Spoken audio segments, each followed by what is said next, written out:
Hello दोस्तों, आज हम प्रश्नावली 1.2 एनसीईआरटी क्लास 10th से पढ़ाने जा रहे हैं जो वास्तविक संख्या से लिया गया है। 5 नंबर सवाल पढ़ेंगे आज, क्योंकि हम 1 से 4 तक पहले वीडियो में बता चुके हैं।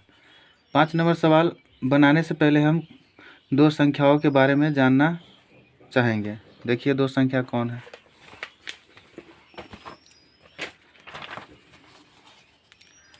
मैंने पहले से लिख रखा है, एक अभाज्य संख्या है और दूसरा भाज्य संख्या। इस दोनों के बारे में जानना बहुत ज़रूरी है।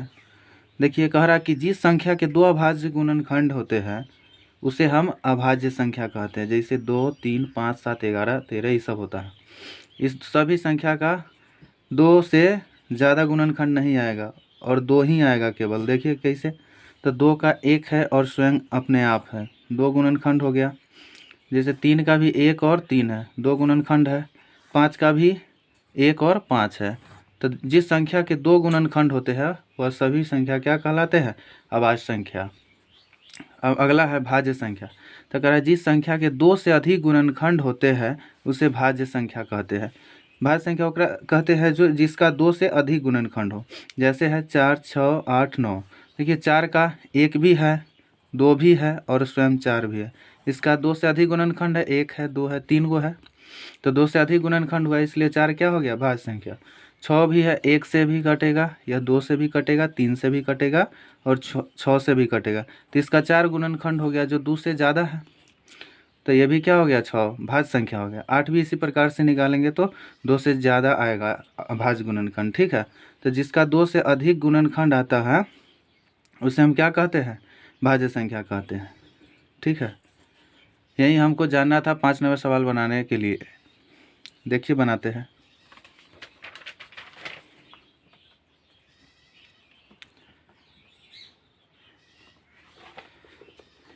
देखिए सवाल में कह रहा है, जांच कीजिए कि क्या किसी प्राकृत संख्या n के लिए संख्या 6 के पावर n अंक 0 पर समाप्त हो सकती है।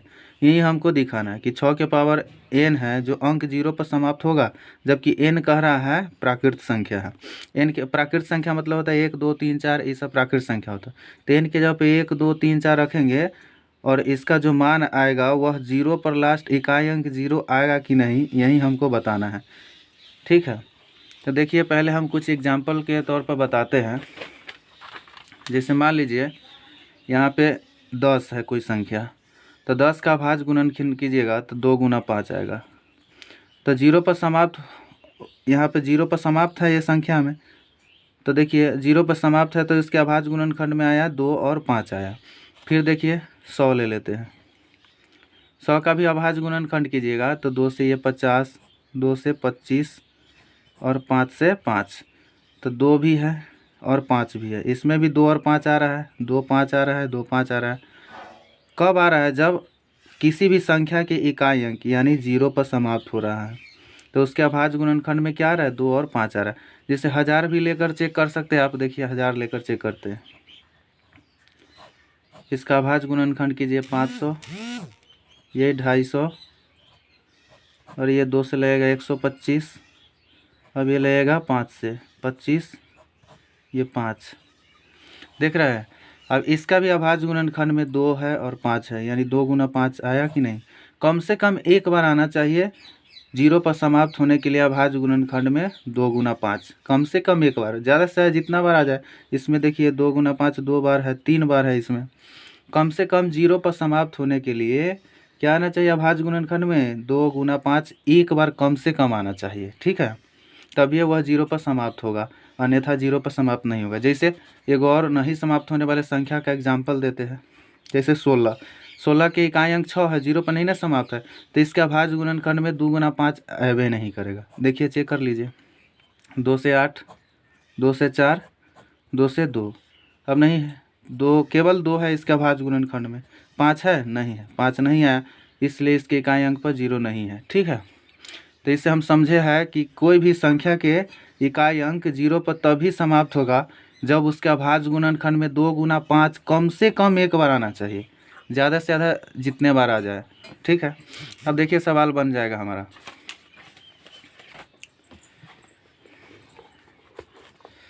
यहाँ पे देखिए कह रहा है जांच कीजिए क्या किसी प्राकृत संख्या है n के लिए, यानी n क्या है, प्राकृत संख्या है। अब प्राकृत संख्या 1 2 3 4 होता है।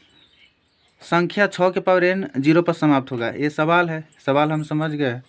अब देखिए बनाते हैं 5 नंबर हल। देखिए यहाँ पे लिख सकते हैं कोई भी संख्या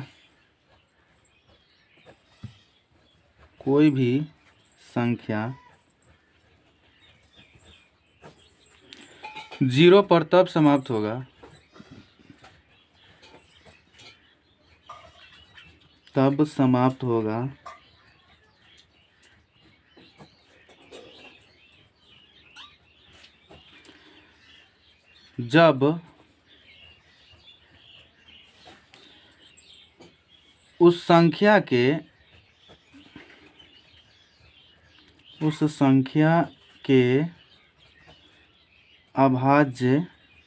जब उस संख्या के अभाज्य गुणनखंड में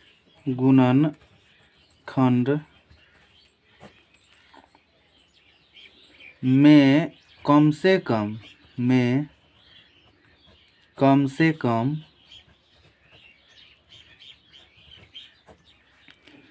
एक बार 2 गुना 5 आना चाहिए।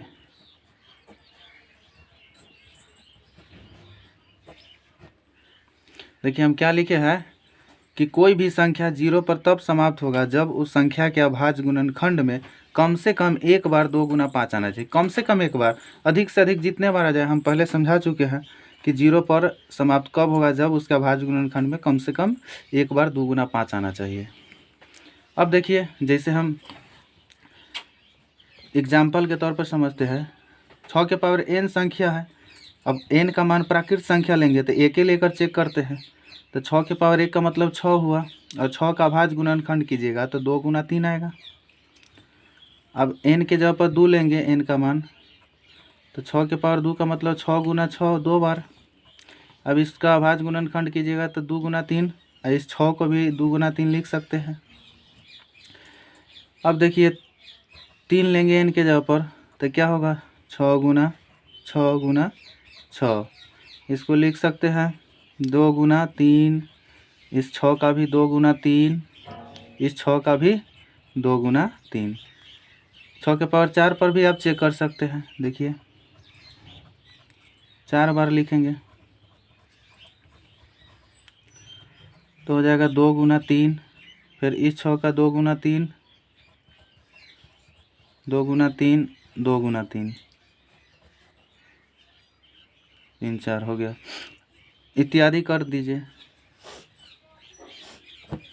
यहाँ से आप देख रहे हैं कि प्रत्येक बार, यानी 5 भी लीजिएगा तो 2 गुना 3 2 गुना 3 ही आएगा। n के मान 6 लीजिएगा फिर 2 गुना 3 2 गुना 3, इसके अलावा कोई इसका भाज्य गुणनखंड में नहीं आएगा 2 और 3 के अलावा। देखिए तो 6 यानी 0 पर कब समाप्त होगा, जब इसका भाज्य गुणनखंड में 2 और 5 दोनों आना चाहिए। इसमें केवल 2 आ रहा है, सभी में 5 है, किसी में नहीं है। और लीजिएगा तो उसमें 5 नहीं आएगा, केवल 2 गुना 3 आएगा। तो 0 पर समाप्त होगा, नहीं होगा। तो हम लिख सकते हैं, अतः यहाँ पे लिख सकते, थोड़ा बढ़ा लेते हैं, अतः प्राकृत संख्या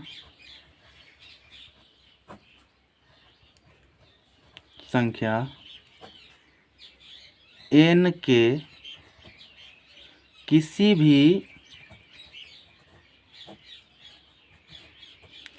भी मान के लिए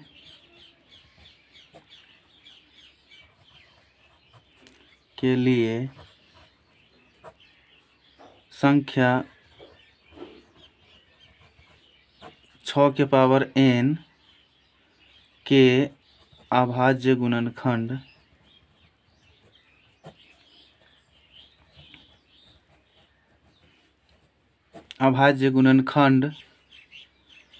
में 2 गुना 5 नहीं आता है।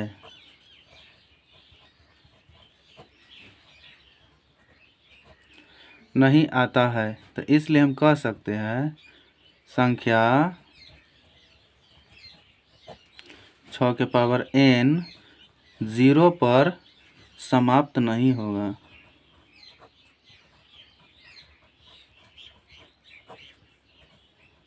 नहीं होगा, समझे? यानी 2 × 5 नहीं आ रहा है, प्रत्येक बार देख रहे हैं 2 × 5 नहीं आ रहा है, तो हम कहेंगे कि n के किसी भी मान के लिए, n के किसी भी मान के लिए 6 के पावर n के अभाज्य गुणनखंड में 2 × 5 नहीं आएगा।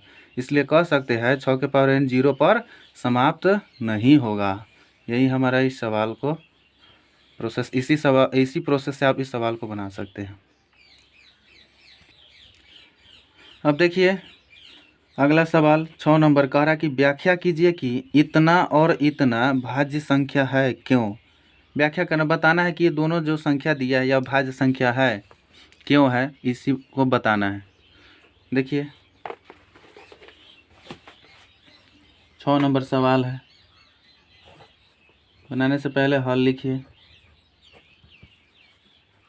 पहली संख्या दिया है,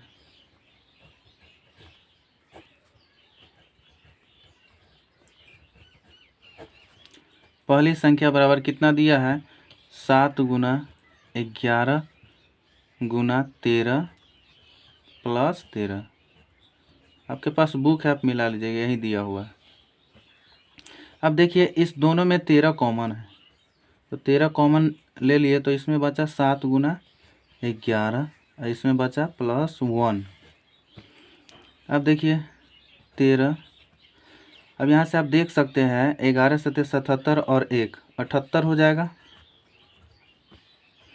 इसको आप लिख सकते हैं 13 × इसका अभाज्य गुणनखंड कीजिएगा तो आएगा 2 × 3 × 13। ठीक है, अब देखिए इसको लिख सकते हैं 2 × 3 × 13 का स्क्वायर लिख सकते हैं आप। अब देखिए इस संख्या का अभाज्य गुणनखंड कितना है, 2 भी है, 3 भी है, 13 भी है, और ये खुद ये जो संख्या है ये भी 1 है, और इसका एक भी इस संख्या का अभाज्य गुणनखंड होगा। तो 2 से अधिक इसका अभाज्य गुणनखंड आ रहा है, तो हम कह सकते हैं कि जिसका 2 से अधिक अभाज्य गुणनखंड होता है, माफ़ करना, जिसका 2 से अधिक गुणनखंड होता है वह क्या कहलाते हैं, भाज्य संख्या, जो हम पढ़ा चुके हैं इस वीडियो में शुरुआत में। ठीक है, 2 से अधिक गुणनखंड है, इसलिए यह क्या होगा, ये जो संख्या है भाज्य संख्या होगा। तो लिख देंगे अतः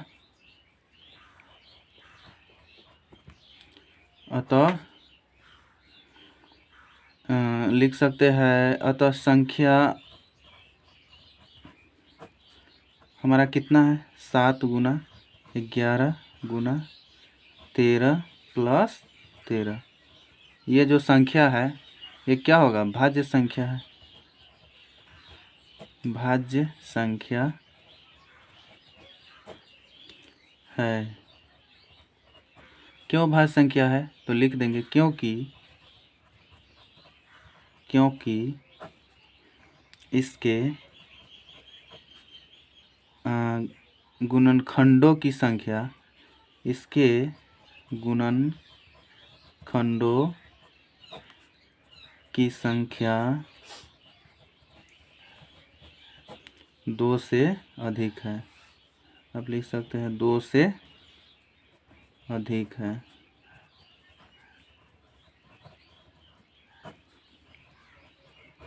दो से अधिक जिसका अभाज्य गुणनखंड होगा वह क्या कहलाएंगे, भाज्य संख्या कहलाएंगे। ठीक है, अब देखिए इसका दूसरा संख्या भी दिया हुआ है, इसको भी हम बना लेते हैं। पुनः दूसरी संख्या क्या दिया है,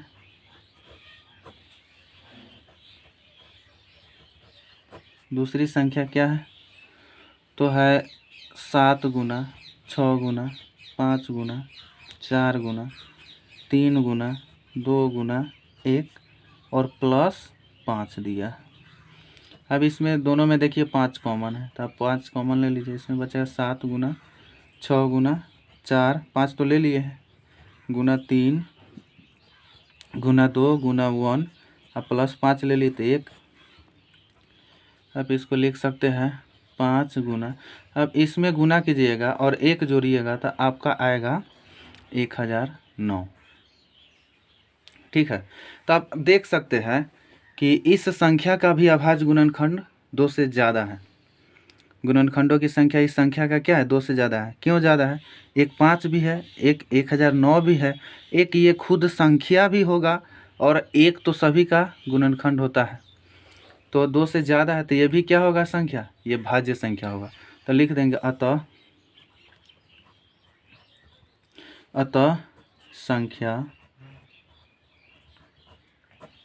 संख्या कितना 7 गुना 11, माफ़ कीजिएगा ये है 7 गुना 6 है, 7 गुना 6 गुना 5 गुना 4 गुना 3 गुना 2 गुना 1 प्लस 5। अतः संख्या इतना क्या होगा, भाज्य संख्या है। क्यों है? क्योंकि लिख देंगे क्योंकि इसके गुणनखंडों की संख्या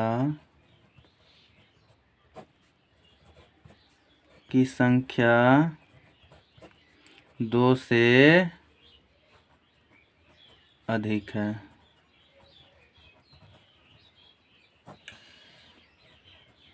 समझे? यही हमारा इस सवाल का सॉल्यूशन है।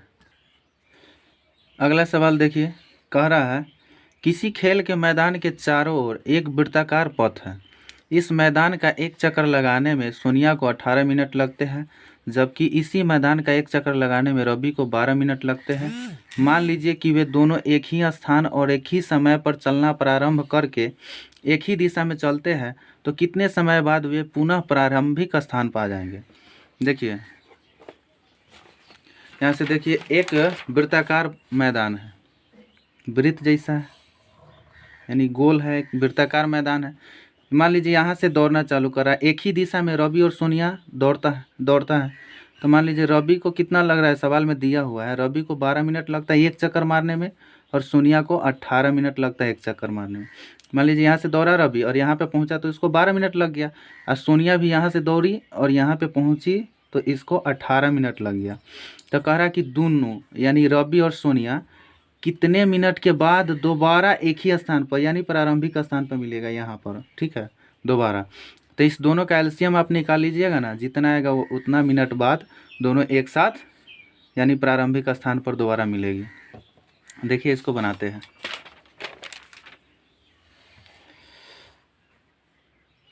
सात नंबर सवाल है, हल।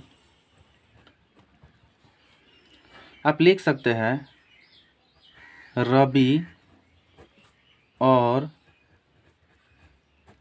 सोनिया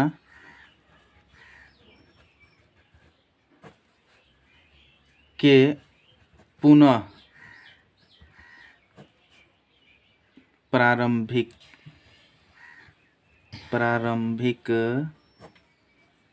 स्थान, यहीं पे लिख दीजिए, स्थान पर मिलने का समय बराबर आप क्या दे सकते हैं, एलसीएम कितना 18 और 12 का।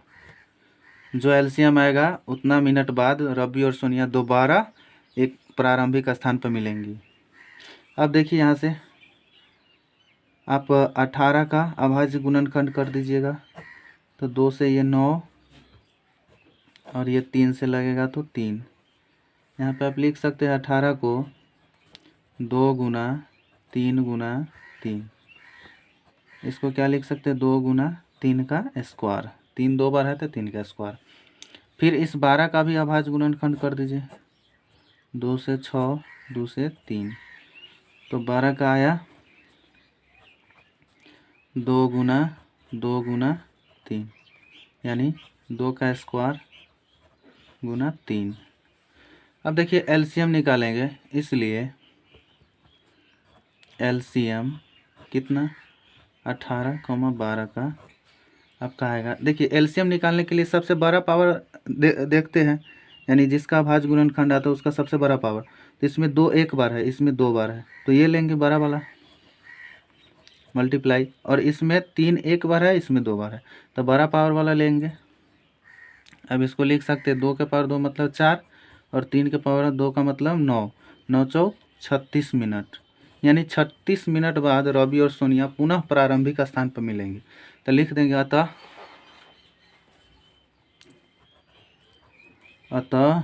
रवि और सोनिया पुनः प्रारंभिक स्थान पर 36 मिनट बाद मिलेगा। यही हमारा इस सवाल का कॉन्सेप्ट था। यहीं पे अपना वीडियो समाप्त करते हैं। दोस्तों अगर ये वीडियो आपको अच्छा लगे तो प्लीज़ और लाइक और सब्सक्राइब कीजिएगा। धन्यवाद, और कमेंट में कुछ बताइएगा।